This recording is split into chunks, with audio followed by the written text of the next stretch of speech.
ಶಿವನಗಣಿ ಕಾರ್ಯಕ್ರಮಕ್ಕೆ ನಿಮಗೆಲ್ಲ ಮತ್ತೊಮ್ಮೆ ಸ್ವಾಗತ. ನಮ್ಮ ಜೊತೆಗೆ ಈ ಚಿತ್ರದ ಅಂದರೆ ಶಿವ ಚಿತ್ರ ನಿರ್ದೇಶಕ ಓಂ ಪ್ರಕಾಶ್ ಮತ್ತು ನಾಯಕ ನಟಿ ಅಂದರೆ ನಾಯಕಿ ರಾಗಿಣಿ ನಮ್ಮೊಂದಿಗಿದ್ದಾರೆ. ನಾವು ಮಾತಾಡಿದ ಶಿವ ಚಿತ್ರದ ಬಗ್ಗೆ. ಶಿವ ಚಿತ್ರ ಒಂದು ಕಮರ್ಷಿಯಲ್ ಆಗಿರುವಂಥ ಚಿತ್ರ. ನೀವು ಹೇಳಿದಾಗೆ ಅದರಲ್ಲಿ ರಾಗಿಣಿ ಥರ ಗ್ಲಾಮರಸ್ ಹೀರೋಯಿನ್ ಇದ್ದಾರೆ, ಅವ್ರಿಗೊಂದು ಡಿಫ್ರೆಂಟ್ ಆಗಿರೋ ರೋಲ್ ಇದೆ, ಎಲ್ಲವೂ ಇದೆ. ನನ್ನ ಒಬ್ಬ ಸಾಮಾನ್ಯ ಪ್ರೇಕ್ಷಕನಾಗಿ ನನಗೆ ಏನನ್ಸುತ್ತೆ ಅಂತಂದರೆ, ನೀವು ಹೇಳಿದ್ರು ಕೂಡ ಮಾತಲ್ಲ ಒಂದು ಜುಲೈ ಬಂದರೆ ನಾವು ನೋಡ್ತೀವಿ, ಇನ್ನೊಂದು ಚಿತ್ರ ಬಂದರೂ ಮಣಿರತ್ನ ಬಂದರೂ ನಾವು ನೋಡ್ತೀವಿ, ಇಂಗ್ಲೀಷ್ ಅವತಾರ್ ಬಂದರೂ ನಾವು ನೋಡ್ತೀವಿ. ನಮ್ಮ ಚಿತ್ರಗಳು ಈಗ ನಾನು ಮೊನ್ನೆ ಟ್ವಿಟರಲ್ಲಿ ಕೋಮಲ್ ನಹತಾ ಮತ್ತು ತರಣ್ ಆದರ್ಶ್ ಅಂತ ಇಬ್ಬರು ಟ್ರೇಡ್ ಅನಲಿಸ್ಟ್ ಇದ್ದಾರೆ ಬಾಲಿವುಡ್ನವರು. ಅವರು ಒಂದು ಟ್ವೀಟ್ ಮಾಡಿದರು, ನೋಡಿದೆ ನಾನು. ಅವರು US ಅಲ್ಲಿ ಮತ್ತು ಬೇರೆ ಬೇರೆ ದೇಶಗಳಲ್ಲಿ ಜುಲೈ ಕಲೆಕ್ಷನ್ ಎಷ್ಟು ಮತ್ತು ಏಕ್ತಾ ಟೈಗರ್ ಕಲೆಕ್ಷನ್ ಎಷ್ಟು, ಹೋಟೆಲ್ ಉಸ್ತಾದ್ ಅಂತ ಮಲಯಾಳಂ ಮೂವಿ, ನಾನು ನೋಡಿಲ್ಲ ಅದನ್ನು, ಅದ್ರ ಕಲೆಕ್ಷನ್ ಎಷ್ಟೊಂದು ಬರೆದಿದ್ರು. ನಾನು ನೋಡ್ತಾ ಇರ್ಬೇಕಂತ ನನಗೆ ಅನ್ಕೊಂಡೆ ಕನ್ನಡದಿಲ್ಲ ಇಲ್ಲಿ ಅಂತ ಹೇಳಿ. ಈಗ ಸಾಮಾನ್ಯ ಪ್ರೇಕ್ಷಕನಾಗಿ ನನಗೆ ಹರ್ಟ್ ಆಯ್ತು. ಮಲಯಾಳಂ ಮೂವಿ, ತಮಿಳ್ ಮೂವಿ ಇದೆ, ತೆಲುಗು ಇದೆ, ಹಿಂದಿ ಇದೆ, ಇಂಗ್ಲಿಷ್ ಅಂತೂ ಇದ್ದೇ ಇರುತ್ತೆ. ಯಾವಾಗ ಸರ್ ನಮ್ಮ ಮೂವಿಗಳು ಬೇರೆ ನೋಡೋದು? ಯಾವಾಗ ನಾವು ಅಂತ ಸಿನಿಮಾಗಳು ಮಾಡೋದು? ಈ ಮಾತನ್ನ ನಾನೊಂದು 20 ವರ್ಷನೇ ಹೇಳ್ತಾ ಇದ್ದೀನಿ. ಮಣಿರತ್ನಂ ಹೆಸರನ್ನ ನೀವು ಹೇಳೋದು ದೊಡ್ಡ ವಿಷಯ ಅಲ್ಲ. ಮಣಿರತ್ನಂ ಅಲ್ಲಿ ಕುತ್ಕೊಂಡು ನಮ್ಮ ಹೆಸರು ಹೇಳ್ಬೇಕು. ಕನ್ನಡದಲ್ಲಿ ಆ ತರ ಡೈರೆಕ್ಟ್ ಇದಾರೆ, ಕನ್ನಡದಲ್ಲಿ ಆರ್ಟಿಸ್ಟ್ ಒಂದು ಪಿಕ್ಚರ್ ಇಟ್ಟಾಯ್ತು. ಈಗ ನಾನು ಇಲ್ಲ ಬಿಡಿ, ನಾನು ಬೇರೆಯವ್ರ ಬಗ್ಗೆ ಮಾತಾಡ್ತಾ ಇಲ್ಲ, ನಾನು ನಿಮ್ಮ ಬಗ್ಗೆ ಮಾತಾಡ್ತೀನಿ. ಈಗ ನೆಕ್ಸ್ಟ್ ಮೂವಿ ಮಾಡ್ತಿರಲ್ಲ ನೀವು, ಅದು US ಅಲ್ಲಿ ರಿಲೀಸ್ ಆಗೋ ಹಾಗೆ, ಹೈದರಾಬಾದ್ ರಿಲೀಸ್ ಆಗೋ ಹಾಗೆ, ಚೆನ್ನೈ ರಿಲೀಸ್ ಆಗೋ ಪ್ರಯತ್ನ ಮಾಡ್ತೀರಾ ನೀವು?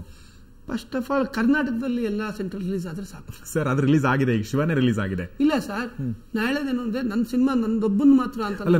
ನಾನು ನಿಮ್ಮ ಎದುರುಗಡೆ ಇರೋದ್ರಿಂದ ನಾನು ನಿಮ್ಗೆ ಕೇಳ್ತಾ ಇದ್ದೀನಿ. ನಾನು ಇದೇ ಪ್ರಶ್ನೆ ನಾನು ಯೋಗರಾಜ್ ಭಟ್ರು ಕೇಳ್ತೀನಿ, ಗುರುಪ್ರಸಾದ್ ಅವ್ರಿಗೂ ಇದೇ ಪ್ರಶ್ನೆ ಕೇಳ್ತೀನಿ, ನಮ್ಮ ಸೂರ್ಯ ಅವ್ರಿಗೂ ಕೇಳ್ತೀನಿ, ಕನ್ನಡದ ಎಲ್ಲ ದೊಡ್ಡ ನಿರ್ದೇಶಕರಿಗೂ ಕೂಡ ನಾನು ಸಾಮಾನ್ಯ ಪ್ರೇಕ್ಷಕನಾಗಿ ನನ್ನ ಬೇಡಿಕೆ ಅಥವಾ ನನ್ನ ವಿನಂತಿ ಅಥವಾ ನನ್ನ ಹಕ್ಕು ಅಂತ ಹೇಳಿ ಏನು ವಾಟ್ ಎವರ್ ಅನ್ಕೊಳ್ಳಿ, ನನ್ನ ಚಿತ್ರವನ್ನ, ಕನ್ನಡ ಚಿತ್ರವನ್ನ ಬೇರೆ ಪ್ರೇಕ್ಷಕ ನೋಡೋ ಹಾಗೆ ನೀವು ಮಾಡಬೇಕು. ಬನ್ನಿ ಎಲ್ಲರಿಗೂ ಹೋಗೋಣ, ಬನ್ನಿ ನಮ್ಮ ಜೊತೆಯಲ್ಲಿ. ನಾನು ಒಂದು ಮಾತು ಹೇಳ್ತೀನಿ, ಮಾಡಿ ಸಾಕಿದನ್ನ. ಒಂದೇ ಒಂದು ಮಾತು, ನಮ್ಮ ಕನ್ನಡ ಚಿತ್ರನ ಯಾರದೇ ಆಗಿರ್ಬೋದು, ಯೋಗರಾಜ್ ಭಟ್ ಮಾಡಿರ್ಬೋದು, ಗುರುಪ್ರಸಾದ್ ಮಾಡ್ಬೋದು, ಇಲ್ಲ ಸೂರಿ ಮಾಡ್ಬೋದು, ಇಲ್ಲ ಇನ್ನೊಬ್ಬ ಮಾಡ್ಬೋದು, ಇಲ್ಲ ನಾನ್ ಮಾಡ್ಬೋದು. ಬನ್ನಿ ಎಲ್ಲರೂ ಒಂದು ಕನ್ನಡ ಸಿನಿಮಾ ತಗೊಂಡೋಗ್ಬಿಟ್ಟು ಆಂಧ್ರ ಪ್ರದೇಶದಲ್ಲಿ ಹಾಕಿ, ಅಲ್ಲಿನ ಕಲಾವಿದರು, ಅಲ್ಲಿನ ಸಂಬಂಧಪಟ್ಟ ಹಿರಿಯರೆಲ್ಲ ಕೂತ್ಕೊಂಡು ನಮ್ಮ ಸಿನಿಮಾಗಳನ್ನ ಕರ್ನಾಟಕದವ್ರು ನೋಡ್ತಾ ಇದ್ದಾರೆ, ಪ್ರೋತ್ಸಾಹ ಕೊಡ್ತಾ ಇದ್ದಾರೆ, ಹಣ ಕೊಡ್ತಾ ಇದ್ದಾರೆ, ಟ್ಯಾಕ್ಸ್ ಕಟ್ತಾ ಇದೀವಿ, ಇಷ್ಟೆಲ್ಲ ಮಾಡ್ತಾ ಇದೀವಿ, ಈ ಕನ್ನಡ ಚಿತ್ರ ದಯವಿಟ್ಟು ಪ್ರೋತ್ಸಾಹ ಮಾಡಿ ಅಂತ ಅವ್ರ ಬಾಯಿ ಹೇಳ್ಸೋಣ. ಬನ್ನಿ ಮಾಡಿ, ಇದು ಒಂದೇ ಎಸ್ಟಿಮೇಟೇಷನ್, ಬೇರೆ ಇನ್ನೇನು ಅಲ್ಲ. ಬನ್ನಿ ಸಾಕು. ನಾವು ಆ ಸಿನಿಮಾ ಗೌರವಿಸ್ತಾನೆ, ತೆಲುಗು ಸಿನಿಮಾ, ತಮಿಳ್ ಸಿನಿಮಾ ಎಲ್ಲ ಹಾಕಿ ಹಿಂದಿ ಪಿಕ್ಚರ್ ನೋಡ್ತಿದ್ದಾನೆ. ಬನ್ನಿ ಕನ್ನಡ ಪಿಕ್ಚರ್ನ ಹೆಜ್ಜೆ ಇಡಿ ನಮ್ಮ ಜೊತೆನಲ್ಲಿ. ಇಲ್ಲ ನಡೀರಿ, ನಿಮ್ಮ ಸಿನಿಮಾನೇ ನಾವು ಬರ್ತೀವಿ ಜೊತೆನಲ್ಲಿ, ಕರೀರಿ, ಹೋಗೋಣ, ಎಂಟೈರ್ ಆಂಧ್ರ ಪ್ರದೇಶದಲ್ಲಿ ರಿಲೀಸ್ ಮಾಡೋಣ. ನೆಕ್ಸ್ಟ್ ನಿಮ್ಮ ಸಿನಿಮಾ ರಿಲೀಸ್ ಆಗುವಾಗ ನೀವೆಲ್ಲ ನಿರ್ದೇಶಕರ ಸೇರ್ಕೊಂಡು ಅಥವಾ ಬೇರೆ ನಿರ್ದೇಶಕರ ಚಿತ್ರ ರಿಲೀಸ್ ಆಗ್ತದೆ ಅಂತ ಅನ್ಕೊಳ್ಳಿ, ನೀವು ಅವ್ರಿಗೆ ಹೆಲ್ಪ್ ಮಾಡಿ ಅಥವಾ ಆ ಪ್ರೊಡ್ಯೂಸರ್ ಜೊತೆ ಕೂತ್ಕೊಂಡು, ನಿಮ್ಮ ಪ್ರೊಡ್ಯೂಸರ್ ಆ ಪ್ರೊಡ್ಯೂಸರ್ ಕೂತ್ಕೊಂಡು ಯಾಕೆ ಸರ್ ಪ್ರಯತ್ನ ಮಾಡಬಾರ್ದು? ನಾನು ಇವತ್ತು ನಿಮ್ಗೆ ಹೇಳಿದ್ದೀನಿ, ಮಾತು ಕೊಟ್ಟಿದ್ದೀನಿ, ನಾನು ಬರ್ತೀನಿ, ನೀವು ಯಾವಾಗ ಕರೀರಿ, ಹೋಗೋಣ. ನೆಕ್ಸ್ಟ್ ಸ್ಪೆಷಲ್ ರಿಲೀಸ್ ಆದಾಗ ನಾನು ರೆಡಿ ಇದ್ದೀನಿ. ಎಸ್, ಪ್ರಾಮಿಸ್, 100% ರೆಡಿ ಇದ್ದೀನಿ. saying alva that yes. when everybody join hands together avatu there's a change which is created. ಅಷ್ಟೇ ನಮಗೆ ಬೇಕಾಗಿರೋದು. ಒಬ್ಬ ಸಾಮಾನ್ಯ ಪ್ರೇಕ್ಷಕನಾಗಿ ಮತ್ತು ಸಾಮಾನ್ಯ ಪ್ರೇಕ್ಷಕರ ಮನೋಭಾವ ಅರ್ಥ ಮಾಡ್ಕೊಂಡಿರೋದು ನಾವು ಇಷ್ಟೇ, ನಮಗೆ ಅನಿಸಿರೋದು ಇಷ್ಟೇ ಸರ್. ನಮಗೆ ನಮ್ಮ ಕೆಪಾಸಿಟಿ ಇದೆಯೋ, ಕೆಪಾಸಿಟಿ ಇದೆ, ನಮ್ಮ ಹತ್ರ ಟೆಕ್ನಿಷಿಯನ್ಸ್ ಎಲ್ಲ ಇದ್ದಾರೆ, ನಾವು ಎಲ್ಲರೂ ನೋಡುವಂಥ, ಪರಭಾಷಿಗರು ನೋಡುವಂಥ ಚಿತ್ರಗಳು ಮಾಡಬೇಕು. ಓಕೆ, ಆ ಚಿತ್ರಗಳ ಮುಂದೆ ಅದು ಕೂಡ ರಿಯಲೈಸ್ ಆಗುತ್ತೆ ಅಂತ ಅನ್ಕೋತೀನಿ. ಓಕೆ, ನಾವು ಬೇರೆ ಬಗ್ಗೆ ತುಂಬ ಮಾತಾಡಿದ್ವಿ. ಇನ್ನು ಡಕೋಟಾ ಪಿಕ್ಚರ್ ಯಾವಾಗ ರಿಲೀಸ್ ಆಗ್ತದೆ ನಿಮ್ದು? ಈ ಮಂತ್ ಸೆಪ್ಟೆಂಬರ್. ಅದರಲ್ಲಿ ನೀವು ಆಕ್ಟಿಂಗ್ ಮಾಡಿದ್ರಿ ಅಂತ ಅನ್ಕೋತೀನಿ. ಫೈನಲಿ ನೀವು ಡಕೋಟಾ ಬಸ್ ಯಾವ್ದದು? Dakota Express. ನಂಗೆ ಇನ್ನೂ ಅದು ನೋಡಿದರೆ ಟಿವಿನಲ್ಲಿ ಒಂದು ಎಷ್ಟು ನಗ್ತೀವಿ ಸರ್ ಅದನ್ನ ನೋಡಿ. ಇವರ ಫ್ಯಾಂಟಾಸ್ಟಿಕ್ ಆಕ್ಟರ್, ರಾಗಿಣಿ ಹೇಳಿದಾಗೆ. ಬಟ್ ನೀವು ಒಳ್ಳೆ ನಿರ್ದೇಶಕ ಕೂಡ. ಸೊ ಶಿವ ಚಿತ್ರ ಕೊಟ್ಟಿದ್ರ. ನಿಮಗೆ ನಿಮ್ಮ ಫ್ಯಾನ್ಸ್ ಅಂದ್ರೆ ಓಂ ಪ್ರಕಾಶ್ ರಾವ್ ಫ್ಯಾನ್ಸ್ ಅಂತಿರ್ತಾರೆ, ಇಬ್ಬರು ಕ್ರಿಟಿಕ್ಸ್ ಅಂತಿರ್ತಾರೆ, ಏನ್ ಹೇಳಿದ್ರು ನಿಮಗೆ?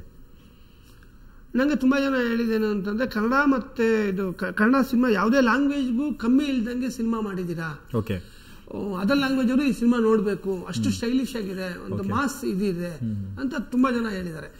ಕೆಲವರು ಕತೆ ಸ್ವಲ್ಪ ಕಮ್ಮಿ ಆಯ್ತೇನೋ, ಕಥೆಯಲ್ಲಿ ಏನು ಸ್ವಲ್ಪ ಸ್ಟ್ರಾಂಗ್ ಇದ್ದೆ ಚೆನ್ನಾಗಿರ್ತಿತ್ತೇನೋ ಅಂತ ಕೆಲವರು. ನಿಮ್ಮ ಬಿಗ್ಗೆಸ್ಟ್ ಕ್ರಿಟಿಕ್ ಯಾರು ನಿಮಗೆ? ನಿಮ್ ಬಿಗ್ಗೆಸ್ಟ್ ಕ್ರಿಟಿಕ್ ನಿಮಗೆ? Om Prakash sir. Okay okay. ಇನ್ನು ಮಿಸಸ್ ಓಂ ಪ್ರಕಾಶ್ ರಾವ್ ಏನ್ ಹೇಳಿದ್ರು? ಅವರು ಸಿನಿಮಾ ನೋಡ್ತಿದ್ದಂಗೆ ಹೇಳ್ತಾರೆ ಸರ್, ಇಲ್ಲ ಈ ತರ ಇಲ್ಲಿ ಮೈನಸ್ ಇದೆ, ಇಲ್ಲಿ ಪ್ಲಸ್ ಇದೆ. ಶಿವ ಬಗ್ಗೆ ಅವ್ರು ನೋಡಿಲ್ಲ ಸರ್, ಅದೊಂದು ದೊಡ್ಡ ಶಾಪ. ನೀವು ಕೇಳಿ ಏನ್ ಸರ್ ನಿಮ್ಮ ನಾನು ತೋರಿಸಿಲ್ಲ ಸರ್ ಅವ್ರಿಗಿನ್ನ. ಬೆಳಿಗ್ಗೆನೆ ಬೈತಾನೆ ಅವ್ರೆ. ಕರ್ನಾಟಕದಲ್ಲಿ ಎಲ್ಲರೂ ನೋಡಿದ್ರು, ಓಂ ಪ್ರಕಾಶ್ ಹೆಂಡತಿ ಮಾತ್ರ ಈ ಪಿಕ್ಚರ್ ನೋಡಿದ್ರೆ. ಯಾಕೆ ಸರ್ ನೋಡಿಲ್ಲ? ಯಾಕೆ ನೋಡಿಲ್ಲ? ಸರ್ ಕರ್ಕೊಂಡು ಹೋಗ್ಬೇಕು ಅಂತ. ಏನ್ ಸರ್ ನೀವು ಕರ್ಕೊಂಡು ಹೋಗಿ, ಇವ್ರನ್ನೇ ಕರ್ಕೊಂಡು ಹೋಗಿ ಜೊತೆಲಿ ನೀವು.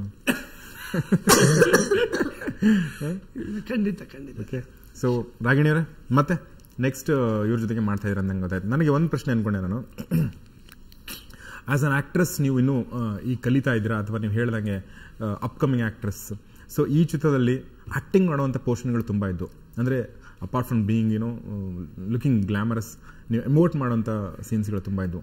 ಅದೆಲ್ಲ ನಿಮಗೆ happy with your own performance? ಅದು ನನ್ಕಿಂತ ಜನ ಹೇಳಿದ್ರೆ ಚೆನ್ನಾಗಿರುತ್ತೆ, ವ್ಯೂವರ್ಸ್ ಹೇಳಿದ್ರೆ, ಮತ್ತೆ ನಮ್ಮ ಇಂಡಸ್ಟ್ರಿ ಅವರು, ನಾನು director. Ultimately I don't care about anybody else. ನಾನು ಡೈರೆಕ್ಟರ್ ನನ್ಗೆ ಹೇಳ್ಬೇಕು ಇದು ಚೆನ್ನಾಗಿ ಮಾಡಿದ್ದೀರಾ, ಚೆನ್ನಾಗಿ ಬಂದಿದೆ. As a person, as an actor I am very satisfied. ನನ್ಗೆ ತುಂಬಾ ಖುಷಿ ಆಯ್ತು. ತುಂಬಾ ಡಿಫಿಕಲ್ಟ್ ಅನ್ಸಿದ್ದು ಯಾವ್ದು ಇದರಲ್ಲಿ? Nothing, there was, like I said, that ಎಲ್ಲ ಕಡೆ ಒಂದು ಡಿಫಿಕಲ್ಟ್ ಅಂತೂ ಇರಲಿಲ್ಲ. ಚಾಲೆಂಜಿಂಗ್ ಇತ್ತು, ಎಕ್ಸ್ಪೆರಿಮೆಂಟಲ್ ಇತ್ತು. ಅದು ದ ಇಂಟರ್ವಲ್ ಸೀನ್ ಆಗಿರ್ಬೋದು, ಇಲ್ಲಾಂದ್ರೆ ಏನಾದ್ರು ವಾಟ್ ಎವರ್, ಎಲ್ಲ ಸೀನ್ಸ್ ಅಲ್ಲಿ it was very very challenging, very very experimental. Okay, ಈ ತರ ಒಂದು ಹೊಸ ರೀತಿಯಲ್ಲಿ ಏನೋ ಮಾಡ್ತಾ ಇದೀವಿ, ಹೆಂಗಿರತ್ತೆ, ಹೌ ವಿಲ್ ದ ಜನ ಹೆಂಗ್ ರಿಯಾಕ್ಟ್ ಮಾಡ್ತಾರೆ, ರೆಸ್ಪಾನ್ಸ್ ಹೆಂಗಿರತ್ತೆ ಅಂತ. I got to know all my answers in the interval block of the film. ಅದು ಇಂಟರ್ವಲ್ ಆದ ತಕ್ಷಣ when everybody came out and congratulated me, ತುಂಬಾ ಚೆನ್ನಾಗಿ ಬಂದಿದೆ ನಿಮ್ಮ ಪಾತ್ರ, ನಿಮ್ಮ ಪರ್ಫಾರ್ಮೆನ್ಸ್ ತುಂಬಾ ಚೆನ್ನಾಗಿದೆ, ಇಂಟರ್ವಲ್ ತುಂಬಾನೇ ಲೈಕ್ ನಾವು ಈ ತರ ತುಂಬಾ ಡಿಫ್ರೆಂಟ್ ಆಗಿದೆ ರೋಲು, ನಿಮ್ಮ ಎಕ್ಸ್ಪೆರಿಮೆಂಟ್ಸ್ ಎಲ್ಲ ತುಂಬಾ ಚೆನ್ನಾಗಿ ಕಾಣ್ತಾ ಇದೆ. See, not only the performance, the character ಆಗಿರ್ಬೋದು, the look ಆಗಿರ್ಬೋದು, the costumes ಆಗಿರ್ಬೋದು, everything was very well planned. Yes, you are happy about that. I am very happy. Yes, ಜನ ಹ್ಯಾಪಿ ಆಗಿದ್ರೆ ಅದು ಎಲ್ಲಕ್ಕಿಂತ ಮುಖ್ಯ.